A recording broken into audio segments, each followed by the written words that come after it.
I had it set up. Okay, I haven't recorded from the beginning, gang, but let's go back to 1492. There it is. We can at least start there, right? What did we miss? Y'all remember we talked about? Oh, Bartolomeo Diaz. Yeah, that guy with Henry the Navigator. Okay, so here we are. Reconquest of the Iberian Peninsula and the expulsion of the Jews, all in 1492, including Christopher Columbus. Now, Christopher Columbus was Italian, and he had this really crazy idea, which was he was going to get to the east by sailing to the west. Everybody thought he was nuts. When he approached various people to fund this this expedition, they all turned away. They laughed at him, really. And so when this event took place in Spain, where Isabella married Ferdinand, and they united Spain almost into like a united country that it is today, he went to approach them, mainly Isabella, because she was the most important one. So here he is presenting his plan to Queen Isabella, and she kind of thought he was crazy too. Furthermore, remember what I told you about the sailors? If he was going to sail to the west, they were going to be out of the eye shot of land, and that's going to make the sailors very nervous. All right, so she's like, I don't think he's going to be able to get the sailors. And then he told her something that really piqued her interest. He said, listen, when I get to India, I am going to present to them the gospel of Jesus Christ according to the Catholic Church. We're going to take some priests with us, and we will bring the Catholic light to the darkness of India. And that was the thing that got her. She said, now that would be great. Furthermore, if you end up getting these spices that everybody wants, that would be great too, because that's going to make us rich. All right, so she agreed to it. I think Ferdinand was sort of like, he was not very in for it there. But on August 4th, 1492, you can see she's outfitted him with 3 ships. Here they are. Do you know the names of the ships? Somebody got one of them, Santa Maria. Did you say the other one? Nina, Pinta. The Nina, the Pinta, and the Santa Maria. It's the big one right there. It's the one that does not get back, by the way. It doesn't make it back. All right, so his first voyage. Columbus made a total of 4 voyages over to the New World, and he never knew he was on a new continent, ever. He thought he was in India. Okay, so when he landed in the Bahamas area, right here in Hispaniola, he called it Hispaniola. It's Haiti today, Haiti and the Dominican Republic. When he landed there, he thought he was on an island outside of India. So when he saw the natives there, what did he call them? Indians, because he thought he was in India. And so he will die several years later, never knowing that it was a new continent that he discovered. All right. Here, when he plants the flag for Spain and Isabella, he does have priests with him. I don't know if you see them there. The people were very calm when they came ashore. They welcomed them, if you will. They weren't aggressive toward them. They had several little trinkets to trade with them. Mainly bells were things. They really liked little jingle bells. They liked those. But nothing of real value did they give to them. All right, but you see, some of them even thought they might be gods coming from on high. Let's see, we have a little video here. August 1492. Italian mariner Christopher Columbus prepares to sail west from southern Spain. He's convinced he'll discover a new and lucrative sea route to the Orient, home to abundant silk, tea, and spices. Born in 1451 in Italy, Columbus first learned to sail when he was 14. At that time, Europeans traditionally traded with the Orient by going over land. Columbus wanted to try something different. Sailing west to reach the Orient was a dream of 15th century navigators, a dream that could bring fame and fortune. To take on this new adventure, Columbus knew he needed funding. It took him 6 long years to convince Spanish King Ferdinand and Queen Isabella to bankroll his venture. On August 3rd, 1492, Columbus left Spain with 87 men aboard 3 vessels, the Nina, Pinta, and Santa Maria. 29 days later, on October 12th, Columbus made landfall in the Caribbean on an island that is part of the Bahamas today. He called the island San Salvador. He began exploring the surrounding islands, including Cuba and Hispaniola. Columbus returned to Spain in March 1493 with a ship filled with kidnapped natives, exotic plants, and a small amount of gold. He was hailed a hero, and a delighted Ferdinand and Isabella continued to bankroll Columbus's voyages. Between 1493 and 1504, he made 3 more transatlantic trips to the Caribbean, coming back each time with fewer treasures. Columbus took his last trip to the Caribbean in 1504. When he returned at age 53, he was in poor health and nearly blind. Columbus died in Spain on May 20th, 1506, at the age of 55. Though he never found a sea route to the Orient, his pioneering voyages opened a new world to European exploration and expansion. Okay, so Columbus kind of gets a bad rap. Yeah, doesn't he nowadays? Columbus Day and all this kind of stuff. I don't think he was evil in any way. They say he brought back all those, slaves, if you will. What he was bringing back was he was bringing back people to show that he found Indians. And he wanted to show that to people. Now, when they came back over to Spain, they didn't fare very well, mostly from disease. That is true. But there are some people that blame Columbus for every disease that ever happened on the New World, and that's not true at all. Okay, and we'll see some examples of that here in a minute. Okay, back to Portugal. We have Vasco da Gama, who was the first guy to leave Portugal and actually come around the southern tip of Africa to get all the way around to actually India. Notice how that other map was showing how he ended up in China. He would have been in China, right? They called it the Orient. But he thought he was in India. Okay, that's Columbus, that is. Now we have Vasco da Gama coming now down here across and over. By this time, I guess this is in 1497. I guess they're a little more willing to go away from the coastal areas because Columbus had gone and come back by this time, and that was, of course, way away from land areas there. And some people ask what's going on here with the zigzags. I don't know exactly, except that I know when you're sailing and you don't have fair winds, you have to do something called tacking. Y'all ever sailed before? When you have to tack, you have to go back and forth and back and forth and back and forth to get one direction because your wind is not good. So that's my only guess about that. But he gets over to India right here and he's able to make the trade. So actually, Portugal became very, very wealthy because of the spice trade. But they became even more wealthy because when they did, they realized coming across Africa here, there was also a crop to be harvested in Africa, and that crop was people. All right, so Portugal became the #1 slave trading country in the history of the world. All right, they did it more than anyone else. This guy went over to the New World. He's the first guy to say, you know what, I think that place where Christopher Columbus ended up, I think that's a new continent. I don't think that's India at all. The world would be too small. I mean, so they're looking at now this vast, huge area. They're saying there must be more land there. So he figures out, he was the first to suggest that there was probably a new country right here. He called it the New World.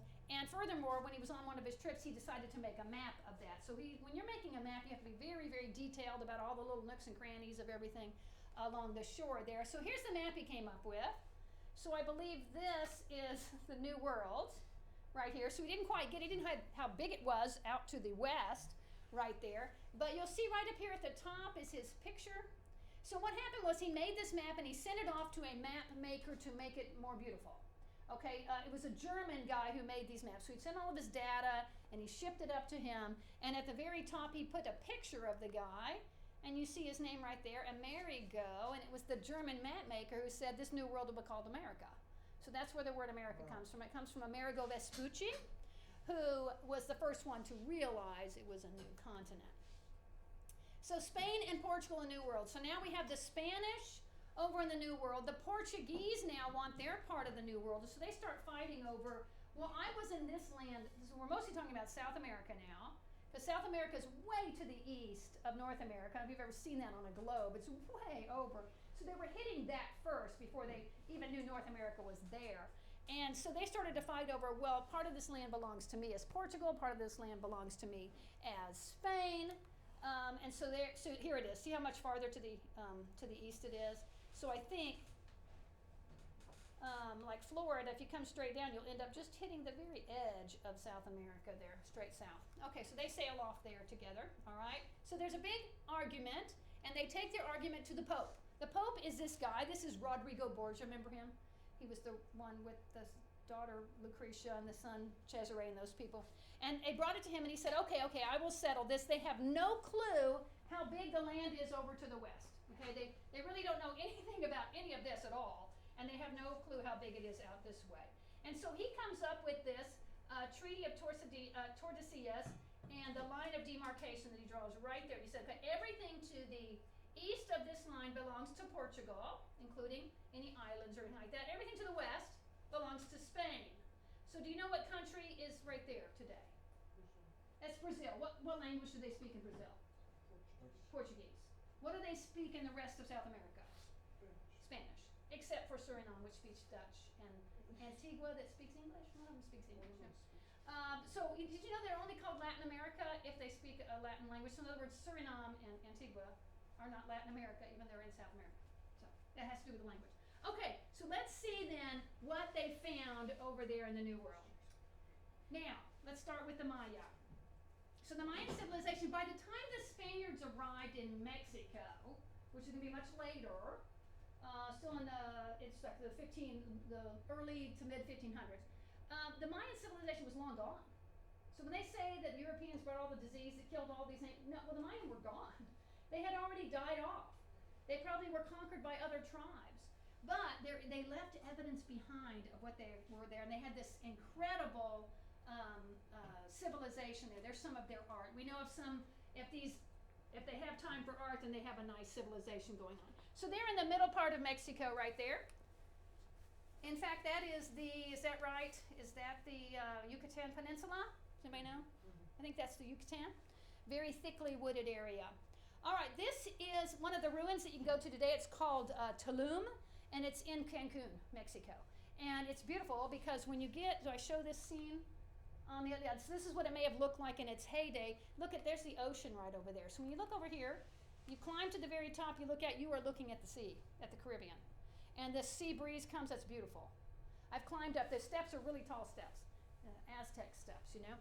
And you get to the top, it's just lovely. And it looks something like that, we think. And this is the most famous of them in central Mexico, not on the coast. In fact, Tulum, I believe, is the only Mayan ruin found on the coast. And so this is Chichen Itza. So Chichen Itza, I've never been to this one, but notice that pyramid. It looks a whole lot like other pyramids we studied early in the year, yes? Like a step pyramid, like the ziggurats of the days of, way back in Mesopotamia and places like that.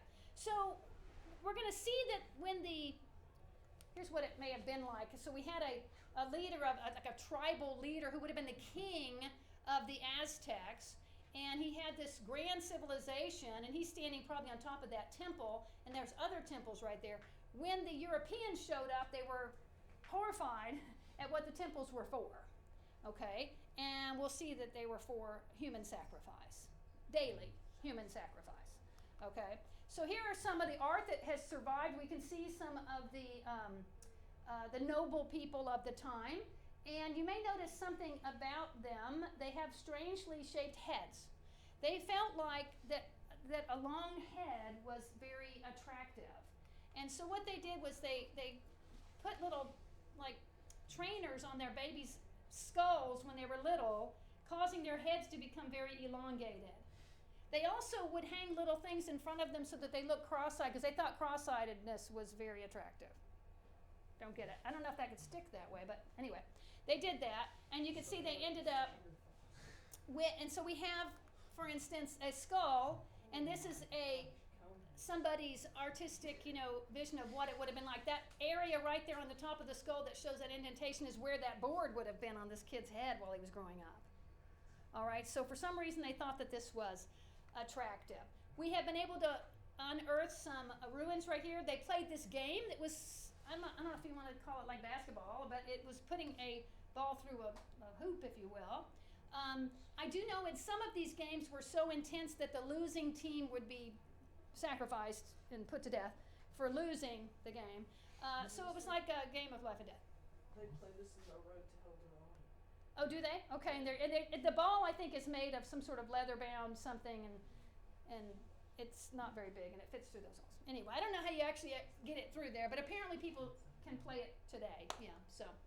All right, cocoa trees are found, and they found these in South America. But the Aztecs, in fact, guys, when the Spaniards showed up, they noticed the Aztecs were drinking a concoction that looked like that. It was hot. and it was made with these cocoa beans. Okay, we call that hot cocoa, right? Hot cocoa, yum. The deal is we have taken hot cocoa and added something to it. It's called sugar. They drank it not with sugar, and it was very, very bitter. And so their cocoa was not like the chocolate we have today, but the cocoa was taken back to England, and there is where they kind of refined it and turned it into what we call chocolate today. All right, the next group we're going to talk about, so the Maya disappeared. Something happened to them, maybe some sort of disease, but it wasn't from the Europeans. It was well before the Europeans, hundreds of years before the Europeans showed up. Maybe they were just finally conquered by somebody else and sacrificed on other altars somewhere. But what we found in the Maya, they were all overgrown. All of those ruins were overgrown by forests, by jungles. So the Inca, okay, who has seen The Emperor's New Groove? That's all about this area. I think that's one of the funniest of the cartoon Disney movies ever made. You know, so my have I told you on my kids' Disney Plus deal, the little thing that shows me is that Yzma character. You know, why do we even have that lever? You know, so because I think it's so funny. But my husband was offended because this ugly woman is grandma. I'm like, well, it's okay. I get it. You know. All right. So we're going to see that the capital city, of course, is going to be Cusco. All right. So there's Cusco. It's laid out with a temple, of course. And then we're going to see that it's supposedly like a jaguar, I think is what it's supposed to be. A jaguar is a New World animal. They're not found in the Old World. They'd never heard of a jaguar before. It's similar to a leopard. Leopards are only in the Old World. Jaguars only in the New World. So I think it's supposed to be like that. That's what it looks like. There's the temple right there. Similar kind of a deal where that temple was going to be used for human sacrifice. Yeah. All right. They lived way up in the mountains, and they had to walk along mountain paths. You can see him. Here's the king being carried along this narrow mountain path. They used as their pack animals llamas and alpaca, which are very sure-footed on these mountain roads. And they have, of course, a type of wool that they can make beautiful fabric out of without killing the animal. You know, they can shave it off like we do sheep. Very nice. Machu Picchu is at the top of one of the mountains. It's on my list of things I'd like to see. It is a ruin of they thought for a while it was a temple. Then they decided it was a palace where the king would have lived. Then they decided it was a palace that the king escaped to when his land was being invaded by others. When there was war afoot, he would hightail it up to the mountains with all the women. And all the men would stay down below and fight the battles. But the king would be up there by himself in this palace or escape area or whatever you want to call it. And now it's overgrown, of course. This man was the king. His name was, I think it must be him right here. His name is Huayna Capac. So Huayna Capac. And you can see all this gold that's being taken from other tribes and things like this, that there's being stolen. When they conquer another tribe, they bring all of the valuables, and then, of course, they bring people to feed the human sacrifice situation going on. All right, so he's going to collect up all this gold. Keep in mind the Spaniards were very interested in gold, so they're going to come along and find this. And Huayna Capac had two sons. Here they are, Atahualpa and Huascar. And when their father died, there was a civil war between the brothers as to who would be the next king. And Atahualpa won and put his brother in jail. He did not kill him, he put him in jail. And as Atahualpa was celebrating his victory and headed back toward town after having a battle in some field somewhere, he met up with a strange-looking fellow. And it was this Spaniard named Francisco Pizarro. And notice Pizarro's got his horse trying to trot along those very treacherous mountain paths right there. And Pizarro was Spaniard. He was very interested in what was happening with that gold. When he captured Atahualpa, he told him that he would like him to become a Catholic. And Atahualpa said, yeah, I don't think so. You know, who are you? Kind of a thing. He said, okay, well, we're gonna have to execute you for not becoming a Catholic. Very awful. I will say, if you're gonna look at all the bad guys, if they're gonna name one guy a bad guy, it shouldn't be Columbus. It should be Pizarro. This guy was horrible. And you'll see he'll get his in the end here in just a minute. All right, he decided that they were going to burn Atahualpa at the stake for heresy. All right, so this doesn't make any sense at all because he's not a Christian, right? And so this was horrifying to Atahualpa because in their religion, they believed that if their body was burned, they would not be able to get to wherever their afterlife was. That it was very important for the body to be preserved. They probably had some sort of mummification or something like that. And so the Catholic priest felt so badly for him because he was so horrified by this idea of burning. He said, here's the deal. I will make you a promise. If you convert to Catholicism, then I can talk Pizarro into lessening your death sentence from burning to suffocation. What is it? What am I trying to say? Strangulation. And so Atahualpa took the deal, so his body wouldn't be burned. So he became a Catholic, and they strangled him to death. I just think it's horrible, right? And Pizarro said that's what he gets. He sacrifices humans. You see, as a Christian, he's saying, how can we let this civilization that sacrifices people every day? You know, that's evil. And so you see that, but maybe trying to appeal to them in a way of teaching, right? Not just killing them in response to that. So there he is lying dead. All right, so Pizarro said, I'm going to start my own empire, and I'm going to call the capital city Lima. Today, the capital of Peru is Lima. And he also collected all that gold that all this, the Inca had, and he set up this grand sort of empire of his own. He did send a lot of gold back to Spain. That was part of his deal. And he was also kind of showing off how well he had done finding all that gold. Later, he gets his in the end because his own men rebelled against him and assassinated him. So yay, right? He got what he deserved. I didn't like this Pizarro guy. All right, moving on now back to Mexico. We're going to look at the Aztecs. The Aztecs were there when the Spanish arrived, famously. And we're going to see that maybe they were the ones that got rid of the Maya. I don't know. Not sure about that. But they're kind of in the same general. They're a little bit to the west of where. So the Maya were here, but some of the Aztecs were over on the peninsula as well. So we think what happened to get the Maya. The Aztec, right? The Aztecs down to Mexico. They probably traveled from somewhere in North America. So North American Native Americans had moved down. And they were trying to find a place, and the story goes that they saw a hawk standing on a cactus, and he had a snake in his mouth. And they said, aha, the gods are showing us this is the place where we should have our land. Does this image look familiar? It's on the flag of Mexico. Yeah, so this with the cactus and the snake and the bird, all on there. So it just so happened, though, where they saw this was in a lake, at a swamp, called Lake Texcoco.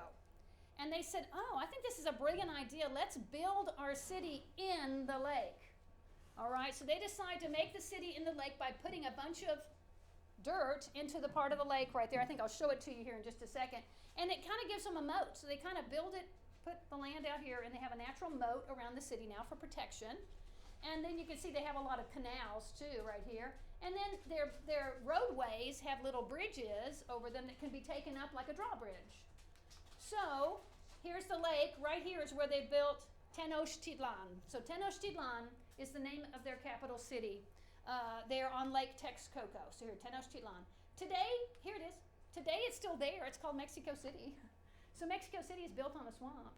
It's much bigger than this, of course. It's all spread out to this, and I'm guessing on the other side of Lake Texcoco. I don't know. I've never been to Mexico City. And there's that image again in the middle right there. All right, so there's their little city out in the middle of the lake there, protected. And right in the middle you can see is their temple right there. So their large temple, which they would have human sacrifice every day. Okay, their king at the time of the arrival of the Spaniards was Montezuma II. All right, so he's pretty famous because of this encounter that took place here. I will say that this is one of his headdresses. It was made from all these feathers of these exotic birds. He also had a cape that were made from the pelts of hummingbirds. So hummingbirds were a new world. They had never heard of hummingbirds before, but these little tiny, I'm talking about the pelts, to make this long cape right here. So very beautiful and very, for a very wealthy person, showing his importance right there. And they did have quite a bit of gold as well. And that's, of course, what these Spaniards will be looking for, which brings our next Spaniard along, and it's this guy, Hernan Cortez. Maybe not quite as evil as Pizarro in my mind. That's my opinion, by the way. But he's kind of a bad guy. He's there not to bring Christ to the natives, not to make friends with the natives, not to colonize there. He's there to take the gold away. That's what he's there for. He's there to get rich. And he's got a lot of men with him who are going to be rich. Now, who want to get rich. He landed on the shore in his ships, in his Spanish galleons, and the people who saw them, there had been a prophecy, and the prophecy was there was going to be a god that was arriving, and that god would be pale-skinned and with facial hair. All right, so he shows up, there he is, pale-skinned with facial hair. They did ride their horses off the boats somehow through the water, and at first the natives believed that the horse and the man were one creature. They didn't know that the man came off of the horse until they got off, and they were like, oh, they were really surprised at that. So they thought he might be Quetzalcoatl. So Quetzalcoatl was a god that was supposed to be coming from across the seas and who would become their salvation, be their Messiah, if you will. So many people bowed down to him, and he was okay with that. He was like, all right, I'll take it. And he started asking questions. I've heard there's lots of gold, this shiny gold stuff. Where do I find that? They said, oh, I think that's that way, that's that way. They kept pointing him toward the center of the country, which was Tenochtitlan. So he had to bring his men. Notice this circuitous route they had to take right here. That was because it was very thick jungles. And to get through there, they had to find their way, cutting away with their machetes and things like this. But he does eventually meet up somewhere along here with the king himself. So the meeting with Montezuma and Cortez right here. And sort of similar to what happened between Atahualpa and Pizarro. He asked him, are you willing to become a Catholic, this kind of thing? And he said, well, let's not go there. Why don't you come to my city and meet everybody? So they bring him to the city. And we have this ambush that takes place. All right, so we have the Spaniards attacking the Aztecs, and they end up taking Montezuma prisoner into Montezuma's palace. So now the palace has Montezuma and all the Spaniards in it, and outside are all the Aztecs, all right? So there's something mysterious happen next. We're not exactly sure what happened, but they're out on a balcony right here, and the Spaniards say to Montezuma, you need to go out there and explain to them that we're only here for the gold. That's all we want. So just give us the gold, and we'll leave everybody in peace. We're not exactly sure, they didn't understand the language, what Montezuma said.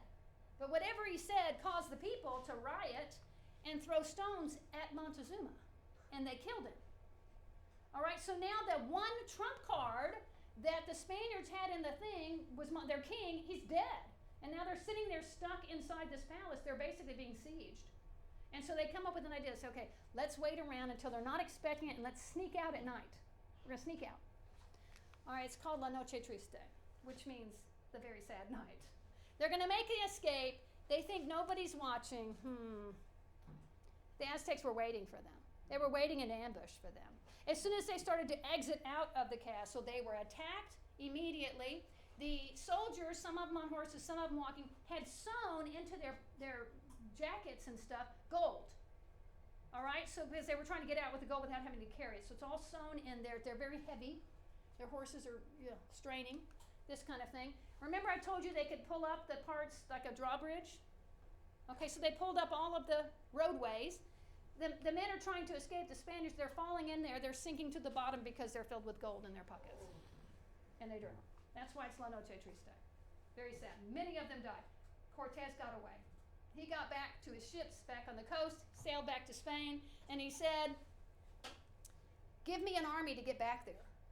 And he made a triumphant return. He comes back with an army to take them on. He defeats them easily. He finds all the gold. He sends all the gold back to Spain. And I don't think he tried to set up the thing like Pizarro did. I think he went back to Spain, as far as I know. I don't remember about Pedro Cabal, really, to be honest with you.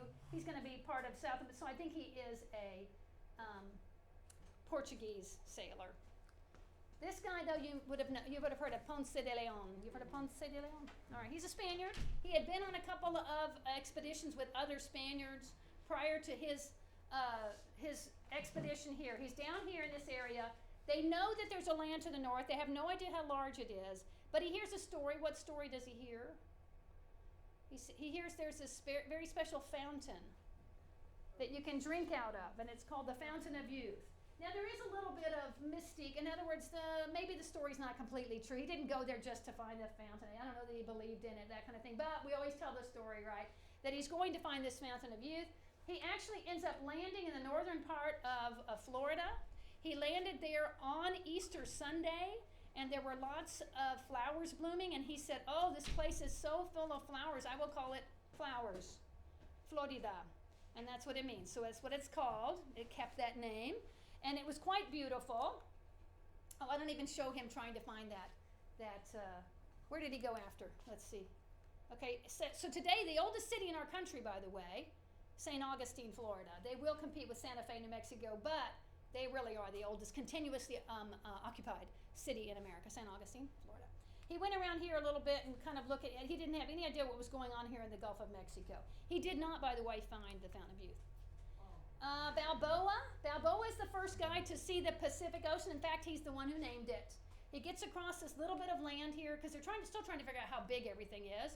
And he sees, and he's on a strip of land. You can see, like if you're up here, you can see across here pretty easily and notice that over here there's more water. And so he crossed over by land and he saw it. He said, what a peaceful ocean. I will call it Pacifica, which means peaceful. That's the first time they realized there was a whole nother ocean over there. And guess what? It's the biggest ocean. So they were really, really underestimating the size of the earth. And they start to realize it at this point. All right, so that's Balboa. Now we have Ferdinand Magellan. You've probably heard of Magellan. All right, so Magellan, he decided that he was going to see exactly how big the world was. So he was going to sail all the way around it. So he is considered the first expedition to circumnavigate the globe.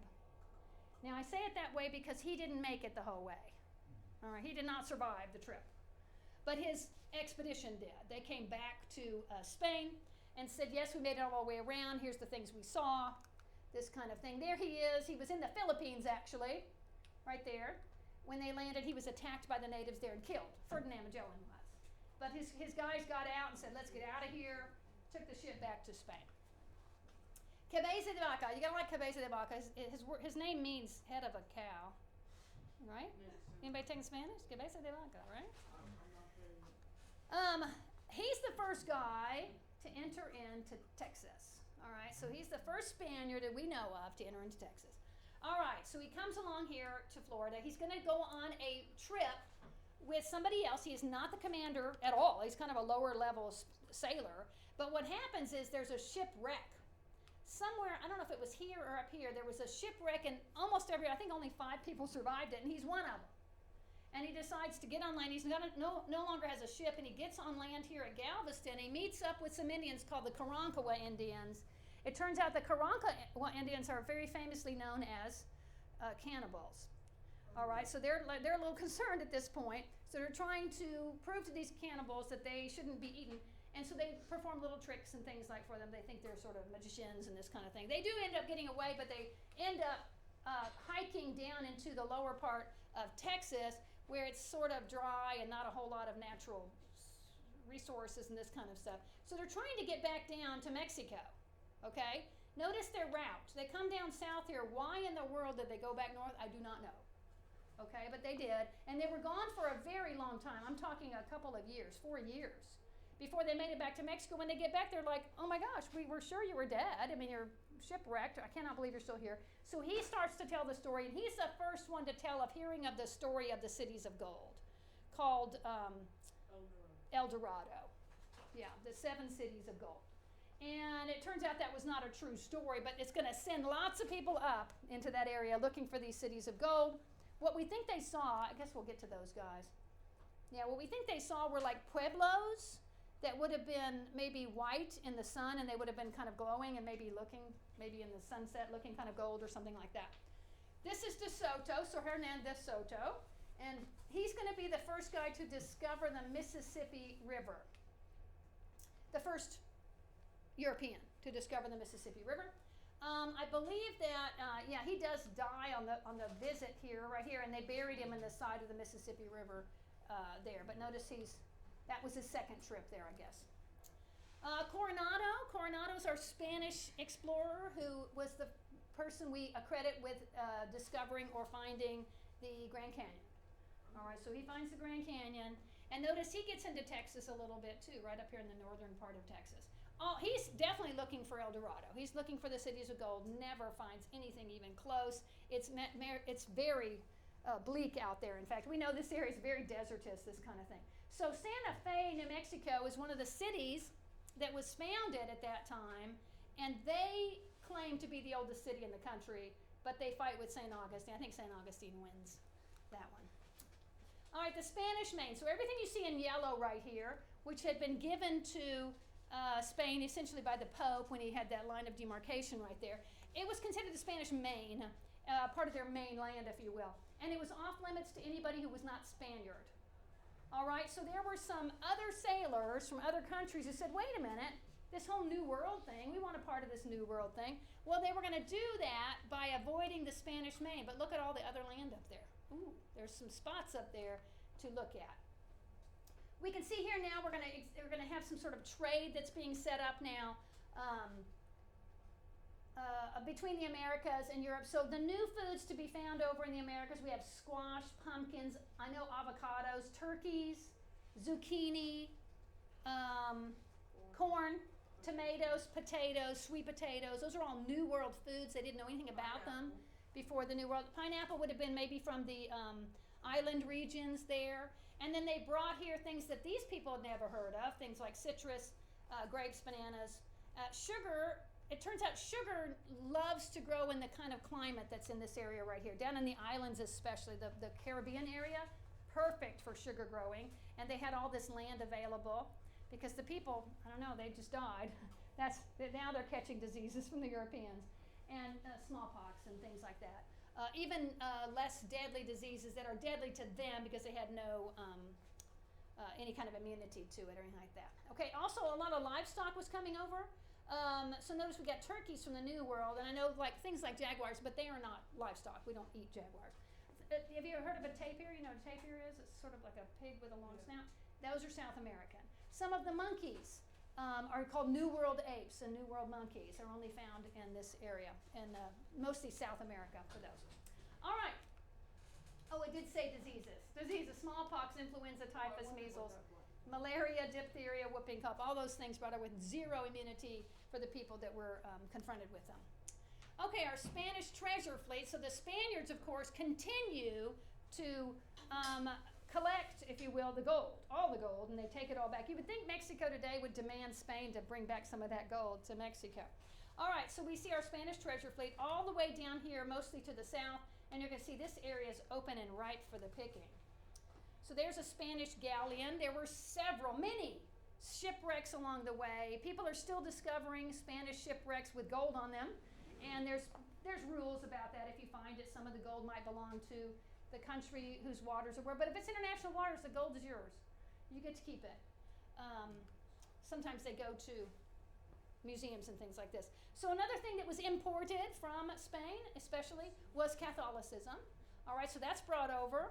And they bring over the padres, the priests, and the priests would stay and live amongst the natives and try to teach them the truths of the gospel of Christ. And they built little missions all over the place. So we can see America's got great, great history in the missions that were built all along, especially in California, and then in Texas, of course, our famous missions that we have here. So here they are, learning to become Christians. They did incorporate some of their traditions and maybe even some of their religious traditions in with some of that. So they had kind of a new flavor of Catholicism, if you will. Here's our famous Alamo, right? So that's the church part of a mission that was built in San Antonio area. This is just the church portion. There's a much larger portion that got destroyed, but I'm sure y'all have all seen the Alamo, yeah? Okay. All right, so back in Spain, we have Isabel and Ferdinand. They're very wealthy from the New World. And let's see what's happening with their family tree, okay? Because this gets kind of fun and interesting right here. So they had 5 children, but only one of them was a boy. And so, of course, he's going to be the king and everything, but they had to figure out, what are they going to do with these daughters? Well, we know Catherine of Aragon married Henry VIII, and they had a daughter named Mary who became a queen of England. We know all that. Well, they have these other daughters as well, and we're going to key in here on Juana, or Joan, or Joanne, however you want to say it right there. Her name is Juana la Loca. Anybody have enough Spanish to interpret that one? Juana la Loca? Juana the crazy. Juana the mad. Okay, we'll see what happens and why she goes crazy. All right, this is Max. Maximilian is the Holy Roman Emperor, and he had married, we talked about him already, He had married Mary of Burgundy. She was a lovely lady and had consolidated the Burgundian lands of France with the German areas right here. And they had a son named Philip the Fair. No, actually, his name is Philip the Handsome, not to be confused with Philip the Fair. So Philip the Handsome. So he's German, if you will. Philip the Fair was French. Okay, so they decide to have an advantageous marriage, to have Max and Mary negotiated a deal with Ferdinand for Philip to marry Juana. It makes sense, right? So here is the family. This is Max. This is his wife Mary. This is Philip the Handsome. And then his two children he's going to have with Juana la Loca. His two sons. The middle one here being Charles. This is also a boy to the right here, but he's like a nephew or something. I don't know. We don't care about him. We care about this guy in the middle right here, okay? That's going to be the son of Juana la Loca. All right, so let's see what goes on with her. So Phil and Joan, here they are. They get married. They hadn't met each other yet, and then they meet at the wedding. She falls madly in love with him. Juana la Loca. She falls loca in love with him. All right, he's sort of like, yeah, I'm going to be the king of Spain, or I'm going to be a prince of Spain, or whatever. But he said, you're going to come live with me in Flanders. We're living up in Flanders, which remember is just like Belgium today. Speaking French, this kind of thing. So she did. She came and lived with him there. They had their son. She had a son. That's the number one thing a woman needs to do back in the day, is to give her husband a son. So she gives him that. Charles, there he is, being raised in splendor. He's the heir apparent to the Holy Roman Empire. Remember, they have to be elected to that, but he is chief among the electors to that. He was born in Ghent, which is in modern-day Belgium. He grew up in Flanders. He grew up, now, you're going to notice his chin. So he has a chin situation, all right? There was this, it was called the Habsburg chin, and this chin is going to become more and more pronounced in the people that come after him. All right, so much to the point that they will be unable, his descendants will be unable to use their mouth. And as you know, we need our mouths, yes, to eat food. So this is something important. So, but his chin was very prominent, and it's going to be kind of that marker of the Habsburg. I think he was kind of proud of it, actually. In 1504, Isabella died, and Juana was very sad about her mother dying, and she wanted to go back to Spain. So they're going to go back to Spain to see if they can actually become the monarchs of Spain. And I believe something happened to poor little Prince John. I think I don't ever hear about John again, so he must be out of the picture. So she was proclaimed Queen of Castile. Okay, Castile was her mother's kingdom, right? And her husband is named her consort. He wasn't very happy about that. In other words, he's not named king. Juana's father, Ferdinand, runs off and marries his young niece, not his young niece, the young niece of the king of France, of Louis XII. He was very unpopular. He ran off to Naples. Naples was owned by France at the time, and so he went off there and leaves them alone there. So Ferdinand and Philip start to make a plot together that Philip will actually be in charge of Spain, and one of the ways they can do that is to take it away from Juana. All right, so her husband and her father are plotting against her to take the kingdom from her.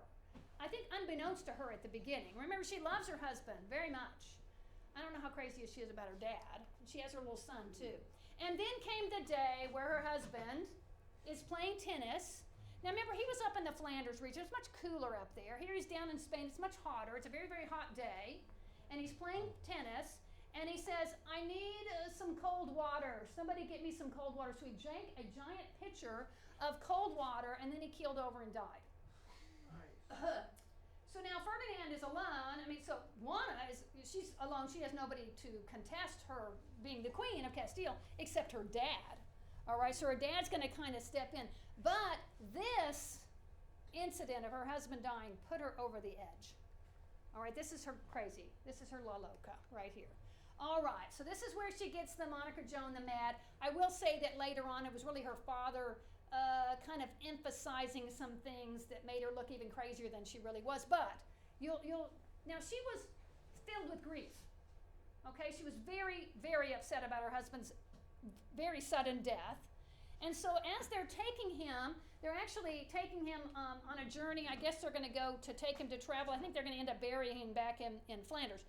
But they're going, every time they're carrying him along on this train area, they're walking, every time they stopped, she ordered them to open up the casket so she could look in there to see if he was really dead. Okay, she was concerned that he wasn't really dead, that it was just he had swooned or something like this. So she was so worried about it. In fact, she would stop, everybody stop, open it up, let me see if he's really dead. And so, because like here she is just all sad over his body right over here. So people are just saying, oh goodness, she's gone a little nuts. Okay, she's gone a little crazy right there. All right, so at this point, she is very depressed, and she said to her dad, look, just take over the country, running the country. I am very unhappy. I'm going to live in this castle with my other children. She had other children by Philip. So she had Charles, and then she had several daughters. And here they are living in this castle, being taken care of by some nuns. I guess these are the nuns. I think that might be her, with one of her daughters. Notice the place is a wreck. All right, she became very, very paranoid. She was sure that the nuns were trying to poison her and kill her, and so she wouldn't eat any food. And so her daughters had to convince her to eat, otherwise she was going to die. And so they would eat the food and show her that it wasn't poison so that she would eat it. Her son at this point, Charles, started getting very concerned. Here's her daughter who's with her. I think her name was Catherine, who later married somebody in the up in the north somewhere, Austria or something. Her name was like Anne of Austria. Okay, but anything. Then Ferdinand dies. Okay, and Charles now becomes kind of the chief here. So there's Charles, a little bit older. So that chin you see is still very pronounced right there. And he also decided that his mother, who is the reigning queen of Castile, he decided that she was unfit to rule. And so he should take over and become the king of Castile, which he did. He also put out stories that made his mom seem crazier than maybe she really was. So that's kind of sad about the way he treated his mom. All right, so he will be elected the Holy Roman Emperor. We'll see that here in just a second. He entered into war with Francis of France, and he's going to join with King Henry VIII and Pope Leo X, and all this we're going to see there's going to be battles of France between Spain, Holy Roman Empire, and even some help from Henry. Remember that Charles was the guy in charge at the Diet of Worms. Remember that? With Martin Luther? Okay, remember the big chin? There he is with his big chin, right? He was very, very young when that took place. All right, Adrian VI died in 1520. After Leo died, Leo died in 1522. Adrian takes over. He's only the Pope for about a year. I'm not sure why it was such a short time. He didn't think Luther was any great threat. We have a new guy coming in. You've already met him. His name is Clement the Seventh. He is Giuliano de' Medici. So you've met him already. He's the one that would not give Henry VIII his divorce. Okay? Remember, you recognize him there? He was elected Pope in 1523. And at that time, we have Francis I is the King of France. Here in 1519, if you remember, Leonardo da Vinci ended his life in France. He was in this court of Francis I when he died. And he died, they say, in the arms of the king. All right, so this is Francis, this is Henry, and they are sort of rivals. They're rivals. Remember who Henry was married to? He was married to the sister of Juana la Loca, right? That was his wife, Catherine of Aragon. He's still married to her at this point in time. And he and Francis are going to meet each other in 1520, and they met at a place called the Field of Cloth of Gold, and let's watch a little video about that.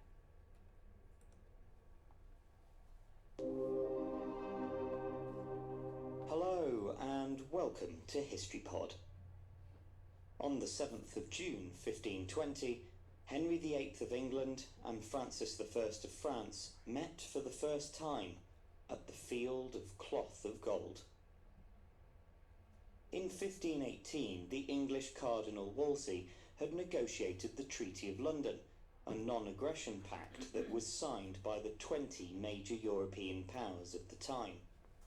However, peace held for barely a year before two of the signatories went to war, and Wolsey was forced to begin to arrange meetings between Henry VIII and the other monarchs in order to salvage the agreement.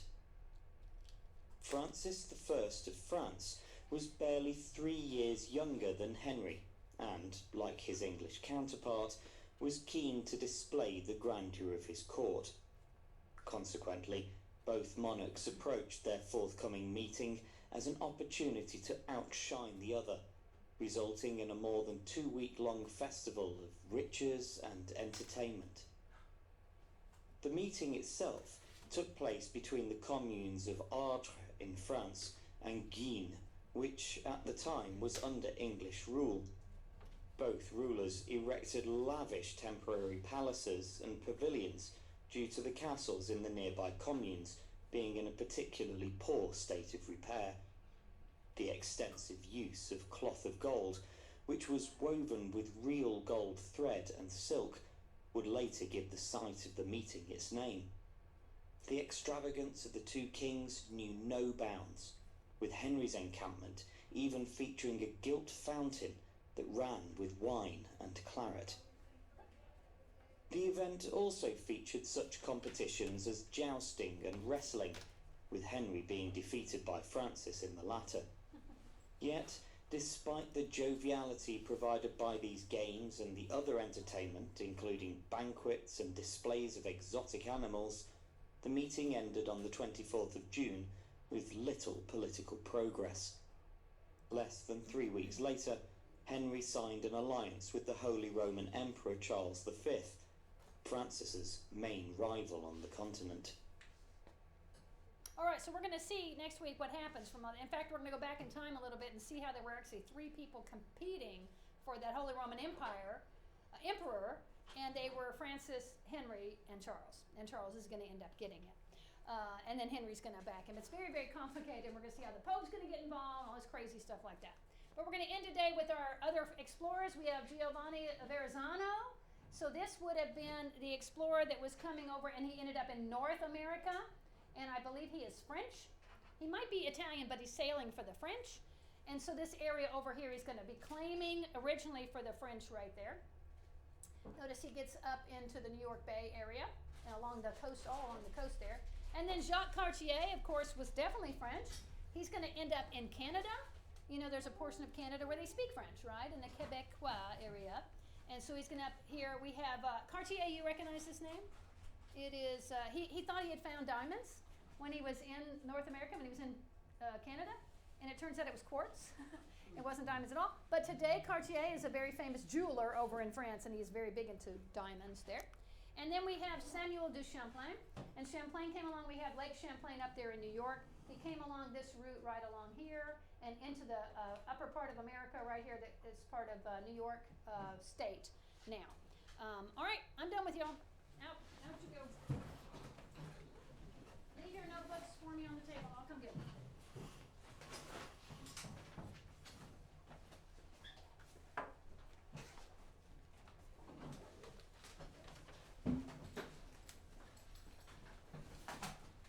Thank you for the questions. You are welcome. See you next week. Thank you, Ms. Cash. All right, you bet.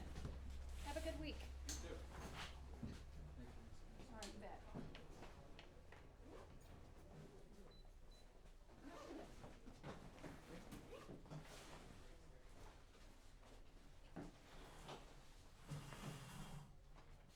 Miss Casper, Thank can you. you email my mom that you I got didn't it? last time. But I will. I'll email her that I got both of them. I apologize for that. I'll do it It's right okay. now, Okay, thank so you. I don't forget. See you next week. You too. Okay, I had no idea what you were asking for with this. Oh goodness. Let's see if I know. Oh, the Do you timeline. just literally draw a line and put marks? Yeah, and then the map work. Right. Okay. So yeah. I'll do that real quick. And then I don't know if you saw on this week's, I did have a complaint about your handwriting. I'll try to write slower. I already did this one. And if you could just push harder with your pencil. It's very light. Okay. You I have a used light- a pen this time, but that Huh? might have made it worse, honestly. A pen? Okay. I'll try. Thank you. I appreciate it.